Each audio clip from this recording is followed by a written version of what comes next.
సింధూరారుణ విగ్రహాం త్రినయనాం మాణిక్యమౌళిస్ఫురత్తారానాయకశైఖరాం స్మితముఖీం ఆపీనవక్షోరుహాం పాణిభ్యాం అళిపూర్ణరత్నచషకం రక్తోత్పలం బిభ్రతీం సౌమ్యాం రత్నఘటస్థరక్తచరణాం ధ్యాయేత్ పరామంబికాం. హరి ఓం. పరమేశ్వర స్వరూపైన సభకి నమస్కారం. ఒక్కొక్కసారి మన సంకల్పంతో సభలు జరుగుతాయి, ఒక్కొక్కసారి పరదేవత యొక్క శాసనం మేరకు సభలు జరుగుతాయి. రెండవ వర్గానికి చెందినటువంటి సభ ఇది. ఒక విషయం మీద మాట్లాడాలి అని సంకల్పం చేస్తే అమ్మవారు కాదు ఈ విషయం మీద సభ జరగాలి అని నిర్ణయం చేసి చేయించుకుంటున్నటువంటి సభ శ్రీ కామాక్షి వైభవము. కామాక్షి పరదేవతని ప్రత్యేకించి వసంత నవరాత్రులలో ఆరాధించి తీరాలి. ఎందుకని అంటే శాస్త్రం 2 నవరాత్రులు విధించింది. ఒకటి శారదా నవరాత్రులు, 2 వసంత నవరాత్రులు. శారదా నవరాత్రులు ఆశ్వయుజ మాసంలో శుక్లపక్ష పాడ్యమి లగాయతు నవమి వరకు, అంటే దశమితో పరిపూర్ణమవుతుంది. ఏకాదశి రథోత్సవం, ద్వాదశి అన్నసంతర్పణ జరుగుతుంది, నారాయణ సేవ, అక్కడతో ఉత్సవాలు పూర్తవుతూ ఉంటాయి. ఇది శారదా నవరాత్రులు జరిగేటటువంటి క్రమం. చైత్రమాసంలో శుక్లపక్షంలో పాడ్యమి లగాయితూ వసంత నవరాత్రులు జరుగుతాయి. ఈ 2 నవరాత్రులలోనూ కూడా అమ్మవారిని ఆరాధన చేస్తారు. అమ్మవారిని ఆరాధన చేసేటప్పుడు కూడా ఏ రూపాలతో ఆరాధన చెయ్యాలో శాస్త్రం విధించింది. శారదా నవరాత్రులు చేసేటప్పుడు తప్పకుండా చండీపరదేవత యొక్క ఆరాధన జరగాలి. అందుకే ఆ కాలంలో చండీ హోమం బాగా చేస్తారు. చండీ అంటే చెడి కోపనే ఇది చండిహి అని, కొద్దిగా కోపంగా ఉంటుంది ఆవిడ. ఎందుకు కోపంగా ఉంటుంది అంటే భక్తుల మీద కాదు. అమ్మ పిల్లవాడు తప్పు చేసినప్పుడు కోపంగా ఉంటుంది, కానీ అమ్మ కోపంలో పిల్లల యొక్క సముద్ధరణ కోరుకోవడం ఎంత సహజంగా ఉంటుందో అమ్మవారు అధర్మం పట్ల ఆగ్రహించి ఉండడం అంత స్వాభావికంగా ఉంటుంది. అందుకే ఆవిడ్ని నమ్ముకున్న వాళ్ళకి వచ్చేటటువంటి సమస్య ఏమీ ఉండదు. పైగా శారదా నవరాత్రుల కాలంలో యమధర్మరాజు గారి యొక్క ఒక దంస్ట్ర అంటే ఒక కోర బయటికి వస్తుంది. వసంత నవరాత్రులలో 2వ కోర బయటికి వస్తుంది. ఇలా వచ్చిన కారణం చేత అకస్మాత్తుగా ప్రమాదాలు జరిగి విశేషమైనటువంటి రీతిలో జనక్షయం జరుగుతూ ఉంటుంది. నిజంగా ప్రమాదం జరిగితే ఏదో ఒకరో ఇద్దరో దెబ్బతినవలసినటువంటి వాళ్ళు కొన్ని 100 మంది వెళ్ళిపోతూ ఉంటారు. అది శారదా నవరాత్రులకి వసంత నవరాత్రులకి కాలంలో ఉండేటటువంటి ఒక ఉగ్రతతో కూడుకున్నటువంటి లక్షణం. అది దేవీ భాగవతంలో వ్యాస భగవానుడు చెప్పినటువంటి మాట. ద్వావృతు యమదంస్ట్రాఖ్యే నూనం సర్వజనేషు వైహి అన్నాడైన.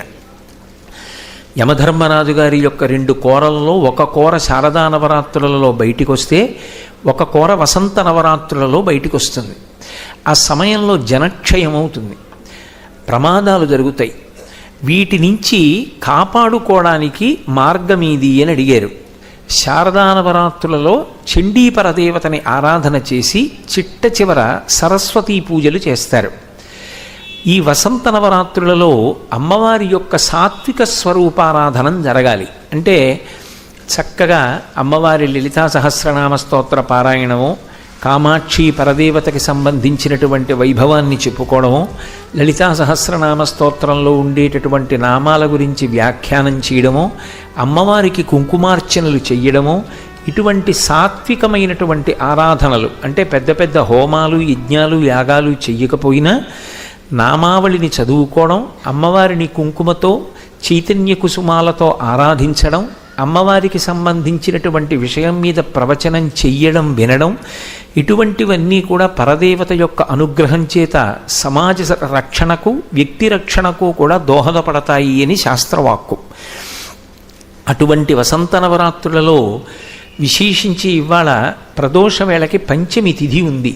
పంచమి అమ్మవారి యొక్క స్వరూపం. అందుకే పంచమి పంచసంఖ్యేసి పంచసంఖ్యోపచారిణి అని. పంచభూత తత్వముగా ప్రకాశించేటటువంటి ప్రకృతి స్వరూపిణి అమ్మవారి. అటువంటి పంచమి ప్రదోష వేళకి ఉండగా సోమవారం యొక్క ప్రదోషం ఇవాళ స ఉమ. అందుచేత మరింత విశేషం. ఆవిడ చంద్రమండల మధ్యగా అని చంద్రమండలం యొక్క మధ్యలో ఉంటుంది ఆ తల్లి. అంత విశేషమైనటువంటి రోజున శివకేశవుల యొక్క ఆలయాలు రెండూ ఒకే ప్రాంగణంలో ఉండి ఒక దేవాలయం నీడ ఇంకొక దేవాలయం మీద పడుతుంటే వాటి మధ్యలోంచి ప్రదక్షిణం చెయ్యడం జన్మజన్మాంతర సుకృతం అంటుంది శాస్త్రం. అలా ఒక్క ప్రాంగణంలో సాధ్యం కాదు. అది ఒక్క ఈ విశాఖపట్టణం కొమ్మాదిలోనే అష్టలక్ష్మి దేవాలయంగా ఇక్కడ శ్రీ మహావిష్ణువు విరాజమానుడై ఉంటే పక్కన స్ఫటికలింగంగా పరమేశ్వరుడు సర్వమంగళాదేవతతో కలిసి ఉన్నాడు. ఇటువంటి ప్రాంగణంలో కామాక్షి పరదేవతా వైభవం గురించి 4 మాటలు చెప్పుకునేటటువంటి భాగ్య విశేషం కలగడం కేవలం ఆ తల్లి యొక్క నిర్హేతుక కృపాకటాక్ష వీక్షణం తప్ప ఇందులో నా శక్తియుక్తులు కానీ నా అర్హత కానీ అధికారం కానీ ఏమీ లేవు. నిజంగా ఇంత పవిత్రమైన కాలంలో ఏది చెయ్యాలో అదే జరగడం ఆ తల్లి యొక్క శాసనం. అందుకే నేను ఉపన్యాస ప్రారంభంలోనే ఒక మాట అన్నాను. మనం సంకల్పం చేసేటటువంటి సభలు ఒక కోవకి చెందినవైతే పరదేవత యొక్క శాసనం చేత జరిగేటటువంటి సభలు 2వ కోవకి చెందుతాయి. ఇవాళ జరుగుతున్నటువంటి సభ 2వ కోవకి చెందినదై ఉంటుంది అని మనవి చేశాను. కామాక్షి పరదేవత కాంచీపురంలో ఉంది. కాంచీపురం 7 మోక్షపురులలో ఒకటి. అయోధ్య, మధుర, మాయా, కాశీ, కాంచీ, అవంతిక, పురి, ద్వారావతి చైవ సప్తైతే మోక్షదాయక. ఈ 7 మోక్షపురములు అంటారు. భారతదేశాన్నంతటినీ కలిపి అమ్మవారి స్వరూపంగానే భావన చేస్తారు. అందుకే భూమాత అంటారు. భూమాత, దేశమాత, లోకమాత, గోమాత, జనకమాత ఇవన్నీ అమ్మ యొక్క శబ్దాలుగా స్త్రీలింగంగానే అన్వయం చేస్తారు. అలా అన్వయం చేసేటప్పుడు ఈ 7 మోక్షపురులుగా ఏవైతే ఖ్యాతి గణించాయో అవి పురప్రవేశము చేతనే మోక్షమునకు అధికారమును కల్పిస్తాయి. కలియుగంలో ఇదొక విశేషం. ఎక్కువగా అనుష్ఠానం చెయ్యగలిగినటువంటి శక్తి కలిపురుషుని యొక్క ఉద్ధతి చేత అందరికీ ఉండదు. కాబట్టి అత్యంత సులభమైనటువంటి మార్గంలో మోక్షం పొందడానికి కావలసినటువంటి యోగ్యతని అమ్మవారు అనుగ్రహిస్తుంటుంది. అలా అనుగ్రహించేటటువంటి విధానంలో 7 మోక్షపురులలో ఏ పురిలోకైనా ప్రవేశం చెయ్యడం ఒక ఎత్తు. అయితే ఇందులో విశేషం ఏమిటంటే ఉన్నవి 7 మోక్షపురాలు. 6 మోక్షపురాలు ఉత్తర భారతదేశంలో ఉన్నాయి. అయోధ్య, మధుర, మాయా, హరిద్వార్, మాయా, కాశీ, కాంచీ వదిలిపెట్టండి, అవంతిక, ఉజ్జయిన్, అవంతిక, అలాగే మధుర, ఇవన్నీ కూడా ఉత్తర భారతదేశానికి చెందినవి. అయోధ్య, మధుర, మాయా, కాశీ, కాంచీ, అవంతిక, పురై, ద్వారవతి చైవ. ఒక్క కాంచీపురం మాత్రం దక్షిణ భారతదేశంలో ఉంది. దక్షిణ భారతదేశంలో ఉన్న ఏకైక మోక్షపురి ఏది అంటే కాంచీనగరం. అంత గొప్ప విశేషం. అక్కడ కామాక్షి పరదేవత విరాజమానురాలై ఉంది. ఆ తల్లి కాంచీపురంలోనే వెలియడానికి కారణం ఏమిటి అంటే ప్రధానమైనటువంటి కారణం ఒకటి ఉన్నది.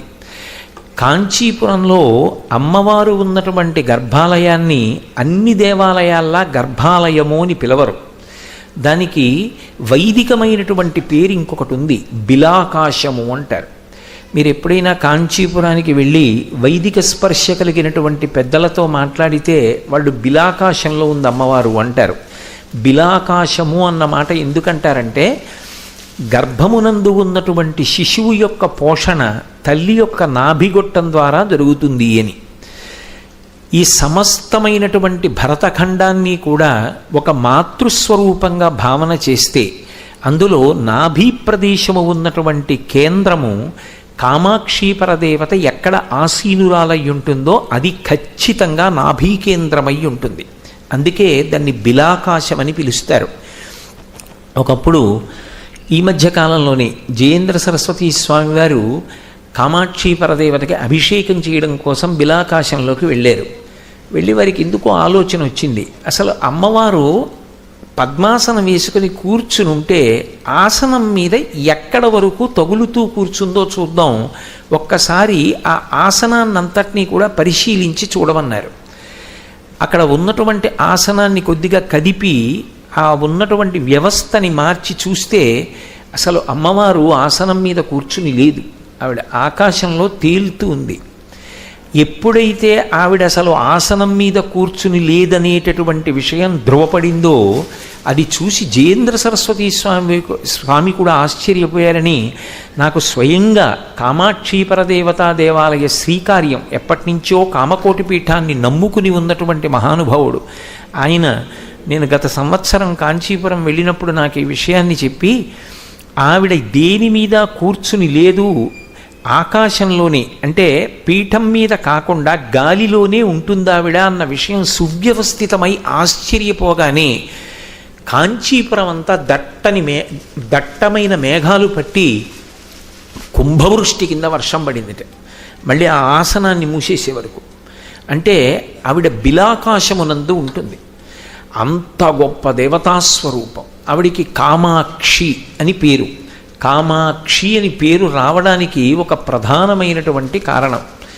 కా అంటే సృష్టికర్త, మ ఆ ఈ రెండక్షరాల్లో అకారము చేత విష్ణువు ప్రతిపాదింపబడతాడు, మకారము చేత లయకర్త అయినటువంటి హరుడు ప్రతిపాదింపబడతాడు. కకారము చేత సృష్టి, అకారము చేత స్థితి, మకారము చేత లయ. సృష్టి, స్థితి, లయ ఈ మూడే ఈ లోకంలో ఉంటాయి. దాని చేతనే ఈ లోకం తిరుగుతూ ఉంటుంది. మహామాయా విశ్వం భ్రమయసి పరబ్రహ్మ మహిషి అంటారు శంకర భగవత్పాదుల సౌందర్యలహరిలో. మహామాయలో ఈ విశ్వాన్నంతటినీ తిప్పుతూ ఈ మూడిటిలోనే తిప్పుతూ ఉంటుంది. పుట్టడం, కొన్నాళ్ళు ఉండడం, పడిపోవడం, మళ్ళీ పుట్టడం, పునరపి జననం పునరపి మరణం పునరపి జననీ జఠరే శైలం దిహ సంసారే బహుసు దుస్తారే కృపయాపారే పాహిమురారే. ఇది నాల్గవ దాన్ని తిరోధానం అంటారు, మాయలో తిప్పడం. అనుగ్రహము అంటే మోక్షాన్ని ఇవ్వడం. కామకోటి అంటారు, అందుకే అమ్మవారికి కామకోటి అని ఒక పేరు. కామకోటి అని పిలుస్తూ ఉంటారు. అందుకే మూకశంకరులు కూడా మూకపంచశతి చేసినప్పుడు పరమశివవధూటి పాతుమాం కామకోటి అని పిలిచారు. కామాక్షి అని పిలవకుండా కామకోటి అని పిలిచారు. కోటి అంటే హద్దు. కామము అంటే నువ్వు ఏ కోరిక కోరుతావో కోరు, అది ఏదై ఉండాలి, నీకు అవసరమై ఉండాలి. అవసరము కానిది అడగకూడదు. వాంఛితార్థ ప్రదాయిని, నాకు అమెరికా అధ్యక్షుడు అవ్వాలని ఉందనుకోండి, ఎందుకది ఏం చేస్తానయ్యి, అదో అర్థం లేని కోరిక. నీకు అక్కర్లేనిది ఆవిడివ్వదు, నీకు ఏది అవసరమో నువ్వు అడగక్కర్లేదు, ఆవిడిస్తుంది. అది ఆవిడ యొక్క లక్షణం. పిల్లవాడికి ఎప్పుడు ఏది ఇవ్వాలో అమ్మకి తెలుసు. పాలు పట్టవలసినప్పుడు పాలు పడుతుంది, పాయసం పెట్టవలసినప్పుడు పాయసం పెడుతుంది, సద్దన్నం పెట్టవలసి వచ్చినప్పుడు సద్దన్నం పెడుతుంది. ఎవరికి ఎప్పుడు ఏది అవసరమో అది అడగకుండా ఆవిడిస్తుంది.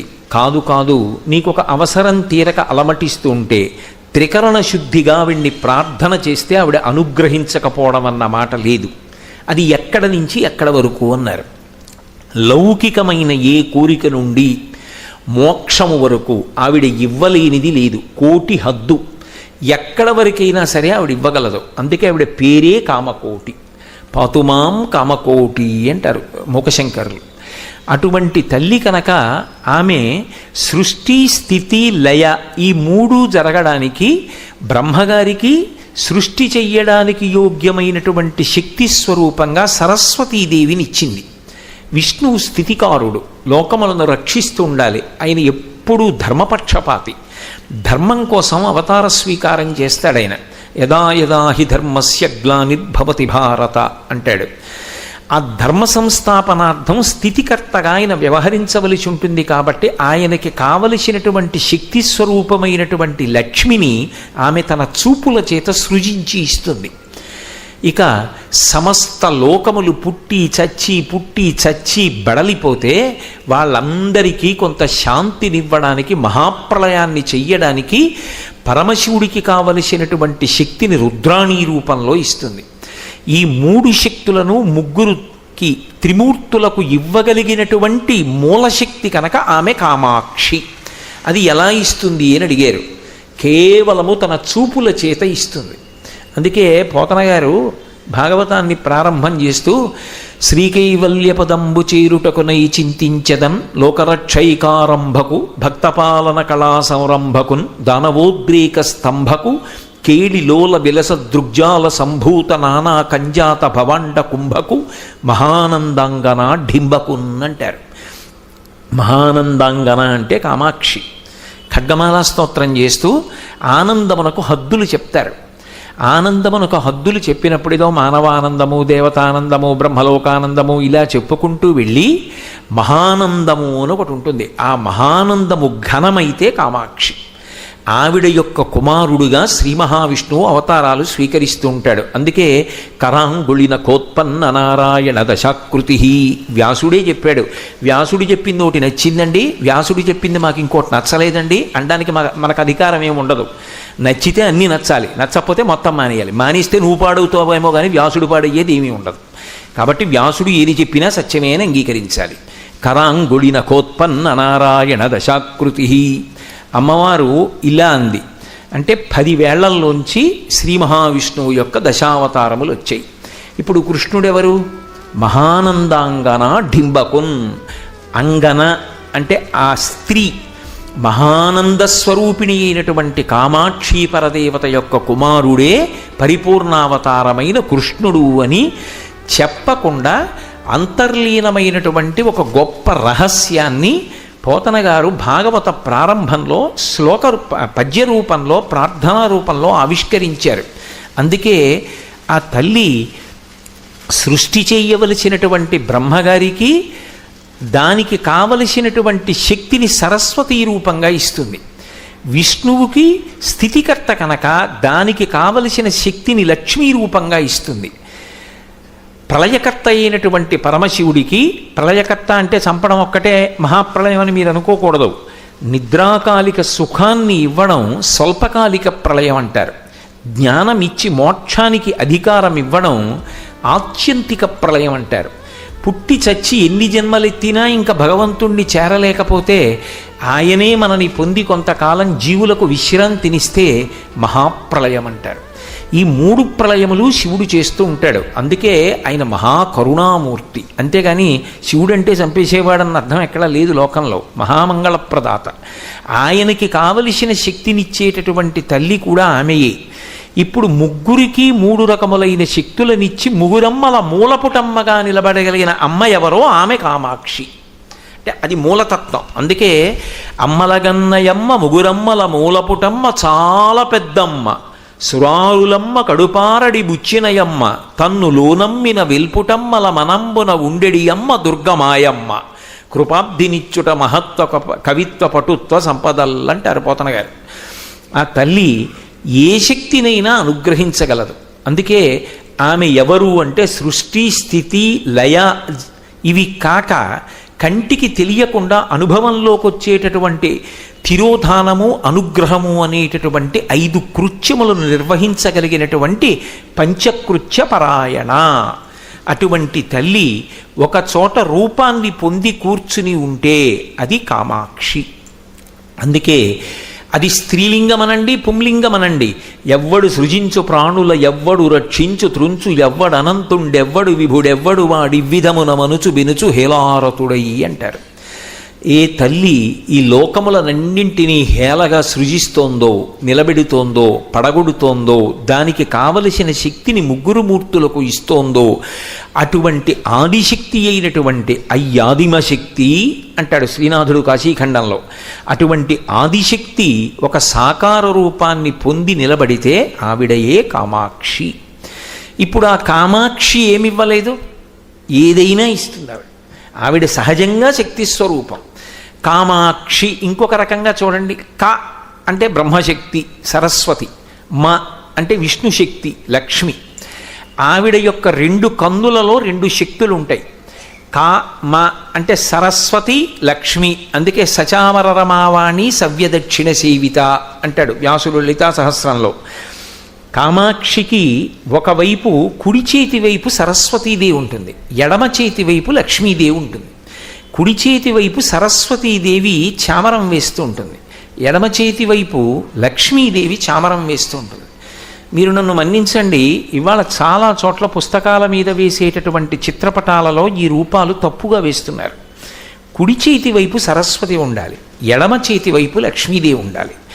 ఎడమ చేతి వైపు ఎవరుంటారో వాళ్ళకన్నా కుడి చేతి వైపు ఉండేటటువంటి వాళ్ళు మరింత ప్రధానులు అని గుర్తు. ఏది ప్రధానమో అది కుడి చేతి వైపు ఉంచుకుంటారు. అంత ప్రధానము కాకపోతే ఎడమవైపు ఉంచుతారు, పోలిక చెప్పవలసి వస్తే. అయితే ఇక్కడ మీరు ఒకటి జ్ఞాపకం పెట్టుకోవాలి, సరస్వతి కన్నా లక్ష్మి తక్కువని కాదు, అది లక్ష్మీదేవిని కించపరచడం కాదు, మన వైపు నుంచి అవగాహన చేసుకోవాలి. సరస్వతీ కటాక్షం లేని లక్ష్మీ కటాక్షం ఉందనుకోండి, భయహేతువు పతనహేతువు. ఏ అక్షరం ముక్క రాదు అతనికి, 2 అంకెలు కూడలేడు, ఒక్క వేలిముద్ర మాత్రమే వేయగలడు. కోట్ల ఐశ్వర్యం ఉంది, వేలిముద్ర వెయ్యాలంటే భయం. ఎంత వచ్చిందో తెలియదు, ఎంత పోతోందో తెలియదు, ఏ కార్యానికి దానం చెయ్యాలో తెలియదు, దేనికి ఖర్చు పెట్టకూడదో తెలియదు. సరస్వతీ కటాక్షం లేదు, లక్ష్మీ కటాక్షం ఉంది, ఎంత భయంగా బతుకుతాడు, నన్ను ఎవరు మోసం చేస్తాడో అనుకుంటాడు. సరస్వతీ కటాక్షం ఉండి లక్ష్మీ కటాక్షం ఉంది, హాయిగా ఉంటాడు. అందుకే మీరు, నేను పేర్లు చెప్పడం బాగుండదు కానీ, చాలా కుటుంబాల్లో తండ్రి ఆగర్భ శ్రీమంతుడైతే పిల్లలకి బాగా చదివిస్తాడు ముందు. నాకు అంత చదువు లేక ఈ వ్యాపారాన్ని నిర్వహించడంలో తొట్టుపాటు పడ్డాను, చాలా కష్టపడ్డాను, 10 మందిని నమ్మడంలో చాలా ఇబ్బంది పడ్డాను, నా బిడ్డలు అలా ఇబ్బంది పడకూడదు, వాళ్ళు ముందు బాగా చదువుకోవాలంటాడు. సరస్వతీ కటాక్షంతో లక్ష్మీ కటాక్షం ఉందనుకోండి, అప్పుడు భయపడడానికి ఏం ఉండదు. ఎంత ఐశ్వర్యం ఉండనివ్వండి, తాను హాయిగా ప్రశాంతంగా కూర్చుంటాడు. దేనికి ఖర్చు పెట్టాలో దానికే ఖర్చు పెట్టి, దానికే దానం చేసి దాన్ని అభ్యున్నతిని పొందుతాడు. అందుకే ముందు సరస్వతీ కటాక్షం అడిగి లక్ష్మీ కటాక్షం అడుగుతారు. చాలామంది తెలియక ఒక మాట అంటారు, సరస్వతి లక్ష్మి ఓ చోట ఉండవంటారు. ఎందుకు అలా అంటారు అన్నారు అనుకోండి, వాళ్ళిద్దరూ అత్తా కోడళ్ళండి, శ్రీ మహావిష్ణువు భార్య లక్ష్మీదేవి, విష్ణువు నాభికమలంలోంచి బ్రహ్మగారు వచ్చాడు, బ్రహ్మగారి భార్య సరస్వతీదేవి, అత్తా కోడళ్ళలో చోట ఉండరు కదా, అందుకని చెప్పేసి సరస్వతి లక్ష్మి ఓ చోట ఉండరు. ఇది అక్కర్లేని పెంకితనాలకు పోయే కుటుంబాలకి పనికొస్తుందేమో కానీ సరస్వతీదేవికి లక్ష్మీదేవికి అన్వయం అవ్వదది. అసలు సరస్వతి ఎక్కడుంటుందో లక్ష్మి అక్కడ ఉంటుంది. విద్వాన్ సర్వత్ర పూజ్యతే. నిజానికి సరస్వతీ కటాక్షం లేశమాత్రం ఉండనివ్వండి, వాడు ఎంతో లక్ష్మీ కటాక్షాన్ని ఎప్పుడూ పొందుతాడు. మీకు ఉదాహరణ నేను సరిపోను. మీలో ఎవరికున్న ఐశ్వర్యం కన్నా నాకున్న ఐశ్వర్యం బహుశా తక్కువే. మీ అందరూ కింద కూర్చున్నారు, నేను పైన కూర్చున్నాను, నేను చెప్పింది మీరు వింటున్నారు. ఎందుకని? అమ్మ నా చేత ఒక్క అక్షరం ముక్క పలికిస్తోంది కాబట్టి. ఆ సరస్వతీ కటాక్షం ఉన్నప్పుడు లక్ష్మీ కటాక్షం లేదని ఎవరు చెప్పారు? ఈ యోగ్యత నాకు ఎందుకు కలిగింది అంటే అది లక్ష్మీదేవి అనుగ్రహమే కదా. సభాపూజ్యత లక్ష్మీదేవి అనుగ్రహం కాదు, గౌరవం లక్ష్మీదేవి అనుగ్రహం కాదు. ఆ తల్లి అనుగ్రహం నాకు ఎందుకు కలిగింది? సరస్వతీ కటాక్షము లేశమాత్రమైన ప్రసరించింది కాబట్టి.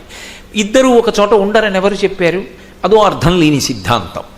సరస్వతీ కటాక్షం ముందు మనకు ఉండాలి, అందుకని ఆవిడ కుడి చేతి వైపు పెట్టుకుంది. అంతేగాని ఏదో లక్ష్మీదేవిని చిన్నపుచ్చడం ఆవిడ సిద్ధాంతం కాదు. సరస్వతీదేవి కుడివైపు ఉంటుంది, లక్ష్మీదేవి ఎడమవైపు ఉంటుంది. ఇద్దరూ చామరం వేస్తూ ఉంటారు బాహ్యంలో. నిజానికి ఆవిడ కన్నులలో ఉంటారు. కన్నులలో ఉంటారు కాబట్టి వెళ్ళి మీరు ఎటువైపు నుంచి నమస్కారం చేయండి. కామాక్షి యందు ఒక విశేషం ఉంది, ఆవిడ కళ్ళు తిప్పుతుంది. నన్ను నమ్మండి, అంతే, అంతకన్నా ఇంకా నేనేం చెప్పలేను. ఆవిడ కళ్ళు ఇప్పటికీ తిప్పుతుంది, ఇప్పటికీ కామాక్షికి కళ్ళు కదులుతాయి. మీరు నేల మీద పడి నమస్కరిస్తే, అంటే కంచిలో అమ్మవారి ఎదురుగుండా నమస్కారం చేయకూడదు. దేవాలయం బయట ధ్వజం దగ్గర తప్ప లోపల ఎక్కడా సాష్టాంగ నమస్కారం చేయకూడదు. ఎందుకంటే గాయత్రి 24 బీజాక్షరాలు గాయత్రీ మంటపం అయితే అందులో ఉంటుంది బిలాకాశంలో ఆవిడ. కాబట్టి అక్కడ ఎక్కడా కూడా సాష్టాంగ నమస్కారం చేయకూడదు. దేవాలయం బయటికి వచ్చేసిన తరువాత ధ్వజస్తంభం ఇంకొకటి ఉంటుంది, ఆ ధ్వజస్తంభం దగ్గర మాత్రమే సాష్టాంగం చెయ్యాలి. నేల మీద పడి ఇంకెక్కడా చేయడానికి వీల్లేదు కాంచీపురంలో.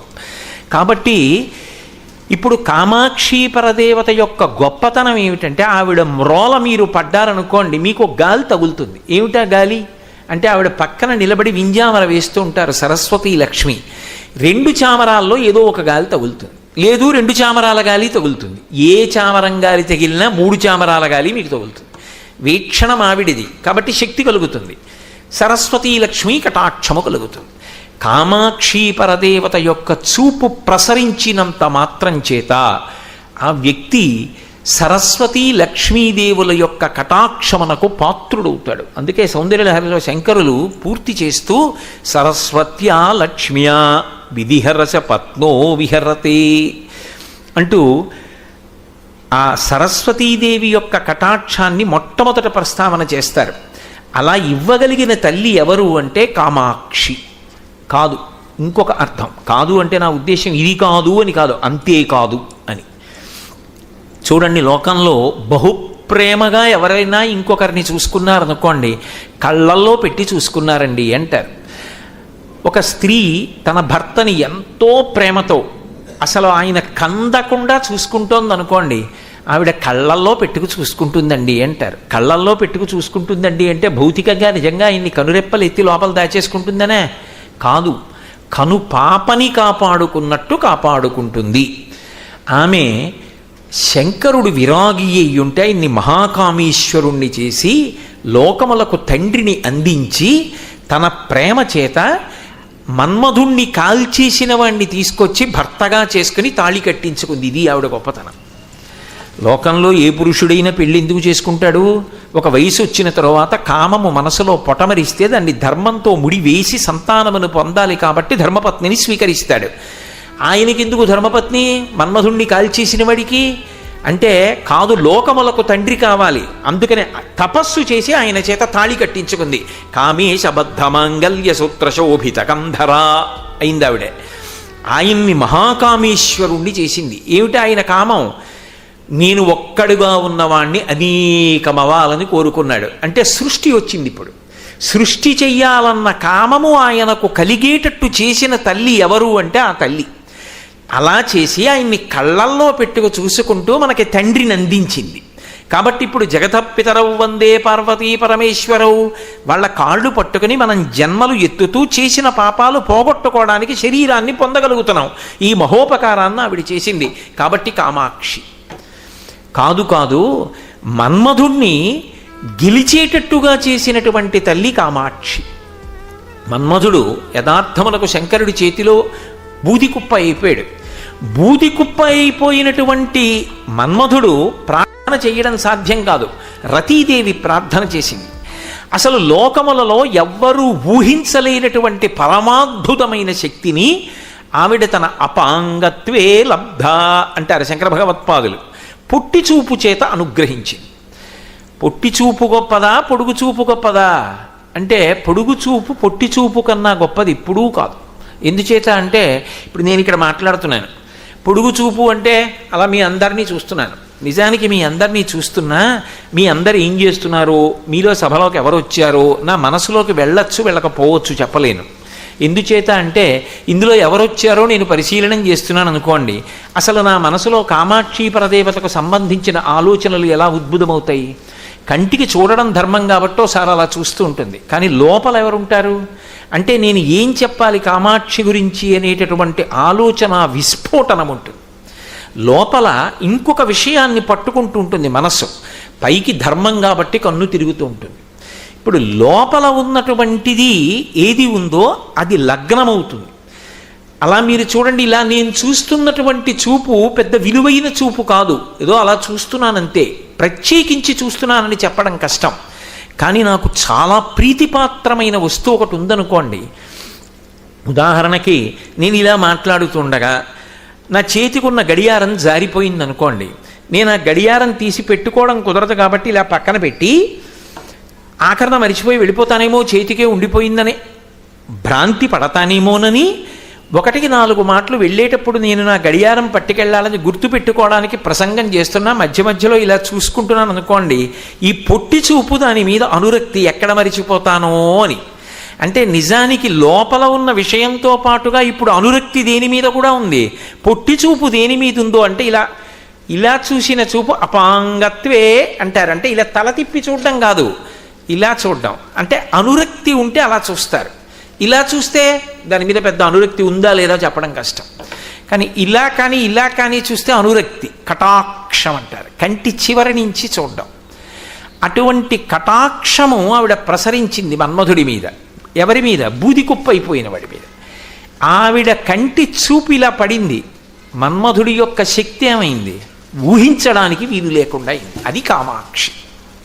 ఎలా అయింది అంటే శంకర భగవత్పాదులు సౌందర్యలహరిలో చెప్తారు, ధను పౌష్పం మౌర్వీ మధుకరమయీ పంచవిశిఖ వసంతు సామంతో మలయమరుదాయోధనరథ తదాప్యేక సర్వం హిమగిరిసుతే కమపి కృపాం అపాంగతే లబ్ధ్వా జగదిదమనంగో విజయతే.